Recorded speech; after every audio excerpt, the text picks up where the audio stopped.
जानेंगे। आज देखा जा रहा है कि यहाँ पे सम्मानित आप लोग कर रहे, जो सम्मानों का सिलसिला चल रहा है जी, है ना, क्या कुछ शुभकामना देंगे, क्या कुछ हमारे चैनल के माध्यम से लोगों को अपनी प्रतिक्रिया, अपनी राय आप देंगे?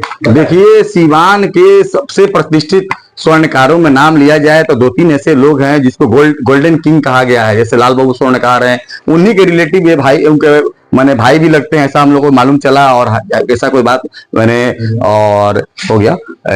भगवान बाबू, भगवान ज्वेलर्स, मैंने हमको तो लग रहा है कि जब से हम लोग बचपन में छोटे थे, 5 से 6 साल, तब से हम लोग नाम सुन रहे हैं। लेकिन उसके पहले भी इनका ज्वेलर्स का प्रतिष्ठान चलते आ रहा है, जो शहर के प्रतिष्ठित भगवान ज्वेलर्स, भगवान पैलेस, कई इनके फॉर्म खोल चुके हैं। और अब देखिए तो हमको लग रहा है सीवान में सबसे सस्ता कोई माने शादी के लिए, अरेंजमेंट के लिए हॉल कोई दे रहा है तो भगवान पैलेस वाले ही दे रहे हैं। भगवान जो है बाबू के बेटे पंकज बाबू, क्योंकि समाज से प्रति उनका कुछ जिम्मेदारी है, पिताजी के नक्शे कदम पर चल रहे हैं।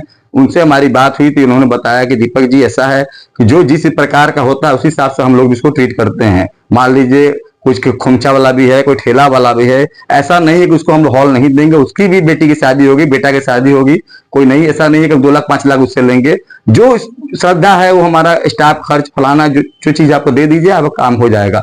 मात्र मैंने मोटा मोटी 1.5 लाख के करीब आपको बताएं कि 14 रूम आपको देंगे, उसके बाद से हॉल देंगे, आप खाना बनाने का स्थान देंगे, आपको जयमाला का स्टेज देंगे, डेकोरेशन देंगे। मैंने इतनी सस्ता और कहीं भी आपको व्यवस्था नहीं मिलेगी। हम कई कई जगह देखें कि एक से एक बड़े बड़े मैंने बहुमंजिला इमारतें बनी है जहां 5-5 लाख, 4-4 लाख, 2-2 लाख, 2.5 लाख रुपया चार्ज है। लेकिन यहाँ मात्र 1.5 लाख, 1 लाख, 1.25 लाख में बहुत अच्छी व्यवस्था है।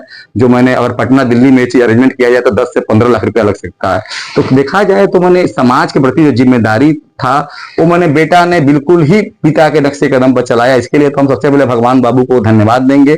और यहाँ पर आने का मूल मकसद था हम लोग का MSC राइजिंग ग्रुप के जो हमारे CMD हैं, चेयरमैन और managing director Madan Sharma sir, तो इनका बहुत ही दिन से इच्छा था कि दीपक, हम तो उनके मैनेजर हैं, प्रबंधक हैं, तो सीवान में और पूरे बिहार का कार्य देख रहे हैं, कई जिला में हम लोग ऑफिस लगाने का भी कार्य कर रहे हैं। इसी क्रम में देखा कि सीवान में MSC rising group of industries का ऑफिस आज ही के दिन, पिछले हफ्ते संडे के दिन, डॉक्टर संगीता चौधरी जो MBBS MD हैं, महिला एवं प्रसूति रोग विशेषज्ञ हैं, उन्होंने फीता काटकर मनीष होटल के बगल में लेदर हब के ऊपर आज ही के दिन शाम 4 बजे शुभ कार्य किया, पंडित जी के स्वास्थ्य वाचन मंत्रोच्चार के बाद। तो कहीं ना कहीं देखा जाए तो MSC राइजिंग ग्रुप एक अभी ब्रांड बन चुका है और पूरे युवाओं के लिए काम कर रहा है। अभी इसमें 51 आदमी का माइंड निकला है, जो 45 आदमी सर्वेयर होंगे जो सर्वे करेंगे, 6 बच्चे उसमें सुपरवाइजर होंगे, और कुछ इसमें हमारे समाज सेवी जैसे शिल्पा शाह जी हैं और अन्य लोग भी हैं। कई बच्चियां जुड़ी हैं जो ऑफिस वर्क करेंगे, उन्हें फील्ड में ना भेजा जाएगा। अच्छा, मल्टी स्मार्ट कंपनी जो है, तो देखा जा रहा है कि मदन जी लगातार इस तरह चर्चा का विषय बने हुए हैं। बिहार के लोगों के लिए इतनी बड़ी एक सोच रखे हुए हैं। अच्छी बात भी है कि किसी को तो आगे बढ़ना चाहिए, पहल करना चाहिए। जी जी, इन्होंने जो पहल किया है, हम लोग के चैनल के माध्यम से भी शुभकामनाएं देता है जी। लेकिन सर, मल्टी स्मार्ट कंपनी जी पे कैसे भरोसा किया जाए जी? मान लीजिए कि आज ही मुंबई से यहाँ पे आए हुए लोगों के बारे में सोच रहे हैं, ये अच्छी कार्य है, लेकिन कैसे भरोसा हो, कैसे जाने कि ये वाकई ये कर सकते हैं, या इन्होंने किस तरह का कार्य किया है और इस तरह से आप लोगों से जुड़ रहे हैं, दिन पर दिन आपकी लोकप्रियता बढ़ती जा रही है, बताया जा रहा है। देखिए, बात है कि भरोसा तो हम लोगों ने माननीय मुख्यमंत्री नीतीश कुमार पर भी किया, बिना मुख्यमंत्री बने हुए। और उन्होंने भी जब मुख्यमंत्री बने तो उन्होंने यही कहा कि हमारे पास कोई जादू की छड़ी नहीं है कि छड़ी घुमाएंगे तो सारा कार्य हो जाएगा। तो देखिए, किसी न किसी पर तो भरोसा करना ही पड़ेगा। कहने का मतलब है कि उम्मीद पे ही दुनिया टिकी हुई है, विश्वास पे ही दुनिया टिकी हुई है, सत्य पे ही दुनिया टिकी हुई है। तो किसी न किसी पर तो भरोसा करना ही पड़ेगा। क्योंकि आज देखिए, 35 साल से 2 सरकार अप डाउन कर रही है, लेकिन कोई विकास का माने कोई आपको संरचना नहीं दिखाई दे रही है। जब आप विकास की, जॉब की बात करते हैं युवाओं की, तो ये लोग लगते हैं अपना गाल बजाने, डिंगे हाँकने लगते हैं, आए बाएं साएं का होने लगता है। तो मान लीजिए कोई उद्योगपति आपको मुंबई से आकर आपको लिए कार्य कर रहा है, तो आप इसमें कदम में कदम मिला के चलिए। आपसे तो कोई फंडिंग हम लोग मांग नहीं रहे फिलहाल, पहले तो ये कह रहे हैं आप हमारे साथ जुड़िए। इसी क्रम में देखें कि डॉक्टर रामेश्वर बाबू, डॉक्टर संगीता चौधरी, अन्य भी कई बड़े डॉक्टर हैं जो हम लोग से जुड़े, और कई प्रतिष्ठित समाज से भी, जैसे धीरेन्द्र लाल जी को ले लीजिए, लीसा लाल मैडम है, इन लोगों ने भी खुलकर समर्थन किया हमारे न्यूज चैनल के माध्यम से। नहीं, हम मदन शर्मा सर के साथ है, क्योंकि ये हमसे लेने नहीं आए हैं, कुछ देने आए हैं। और बिहार के विकास की बात कर रहे हैं, युवाओं के रोजगार की बात कर रहे हैं। जो युवा हमारे राष्ट्र की रीढ़ है। आज युवा पढ़ लिख कर देखिए तो दिल्ली, बॉम्बे सुंदर पिचाई को देख लीजिए, वो हमारे देश के नागरिक है लेकिन अमेरिका के लिए वो काम कर रहे हैं, गूगल के सीईओ बन रहे हैं। अगर वैसा आदमी हमारे देश में कार्य करे तो हमारा देश कहां से कहां चला जाएगा। ये नेताओं की कहीं ना कहीं साजिश है। ये नेता चाह रहे हैं कि हमारे युवा, देश में जो तेज तरार युवा है यहाँ बना रहे, और ये लोग अगर रहेंगे तो कहीं ना कहीं हम लोगों की कुर्सी खतरे में पड़ जाएगी। तो कुर्सी का जो मुंह है छूट नहीं रहा है। इसी कारण हम बस ज्यादा बात नहीं करते हुए 2 शब्द भगवान बाबू से शुभकामना चाहेंगे, क्योंकि भगवान बाबू को हम लोगों ने सम्मानित किया है और हम इनको बतलाए भी हैं कि चचा हम लोगों ने सिवान में बबुनिया मोड़ पर अपना ऑफिस ले लिया है और बिहार में युवाओं के लिए हम लोग रोजगार देने का कार्य करने जा रहे हैं। तो आपसे बस केवल शुभकामनाएं चाहिए। क्या शुभकामनाएं देना चाहेंगे मदन शर्मा जी को?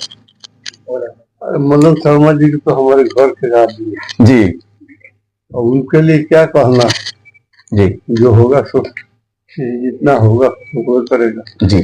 चलिए, मदन शर्मा जी घर के आदमी हैं, उनके लिए क्या। इसके पहले भी हम लोगों ने जो शहर के प्रतिष्ठित स्वर्णकार हैं लाल बाबू स्वर्णकार, उनके बेटे लखी बाबू से हम लोगों ने मिलवाया था। तो लखी बाबू भी बोले थे नहीं, हम तो इनके पिताजी को जान रहे हैं, जो उस समय से जान रहे हैं जब वो हमारे घर पे काम करते थे और गमछा में सतुआ सान कर खाते थे तो हम लोग भी मांग के खा लेते थे। तो इतना मैंने प्रेम मैंने देखा जाए तो और कहीं देखने को नहीं मिलेगा। इसी क्रम में जो हमारे सीएमडी है सर मदन शर्मा जी, बस 2 शब्द जानना चाहेंगे। भगवान बाबू को सम्मानित किए हैं, क्या करना चाहेंगे? छोड़ दीजिए,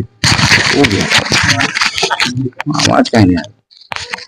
देखिए, भगवान बाबू जो हैं लक्ष्मी सोनार के एक पुत्र हैं, जो सबसे छोटे वाले पुत्र हैं। लक्ष्मी सोनार जो है इस के अभी जो लक्ष्मी सोनार के जो वंश हैं, अभी तक जो बात कर रहे हैं, ये सारे लक्ष्मी सोनार के वंश हैं। उसमें उसी वंश में उसी परिवार में मेरा बचपन खेला हुआ है, मेरा बचपन गुजरा हुआ है। हम जब भी स्कूल में आते थे खाना होने के लिए भी, तो मैं घर में आता था इनके और खाना पीना खाए बगैर हम नहीं जाते थे। तब से हम जुड़े हुए हैं। बस मैं भगवान से प्रार्थना करूंगा कि इनको और हमारे साथ जुड़े रहें। हाँ, तो बराबर जुड़े ही रहेंगे। चलिए, तो सपोर्ट मिला और देखिए कहीं ना कहीं अपनापन आंखों से छलक रहा है। मैं दीपक कुमार, नया दृष्टिकोण news, Jan Bharat TV, BSN live, today Safar news, Siwan. हमारे साथ